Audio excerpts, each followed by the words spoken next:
ਗੱਲ ਹੁਣ ਪੱਕੀ ਪੈਡੀ ਕਰ ਤੂੰ, ਇੰਜ ਤੇ ਵੇਲਾ ਸਾਰ ਨਹੀਂ ਹੁੰਦਾ।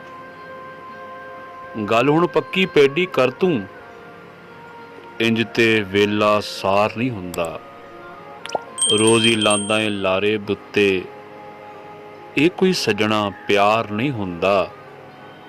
ਜਿਸ ਨਾਲ ਕੀਤੀ ਇੱਜ਼ਤ ਸਾਂਝੀ, ਕੁਝ ਵੀ ਹੋਵੇ ਯਾਰ ਨਹੀਂ ਹੁੰਦਾ।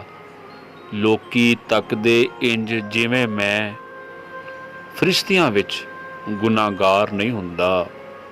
ਤੇ ਸੋਚਾਂ ਡੂੰਘੀਆਂ ਖਾਲਮ ਖਾਲੀ, ਜਿਵੇਂ ਹਨੇਰਾ ਅਗਾਰ ਨਹੀਂ ਹੁੰਦਾ। ਇੱਕ ਤੇ ਇੱਕ ਹੋਣ ਤਿੰਨ ਨਹੀਂ ਹੁੰਦਾ ਏ, ਇੱਕ ਤੇ ਇੱਕ ਹੋਣ ਤਿੰਨ ਨਹੀਂ ਹੁੰਦਾ ਏ, ਦੋ ਤੇ ਦੋ ਹੋਣ ਚਾਰ ਨਹੀਂ ਹੁੰਦਾ। ਗੱਲ ਹੁਣ ਪੱਕੀ ਪੈਡੀ ਕਰ ਤੂੰ, ਇੰਜ ਤੇ ਵੇਲਾ ਸਾਰ ਨਹੀਂ ਹੁੰਦਾ।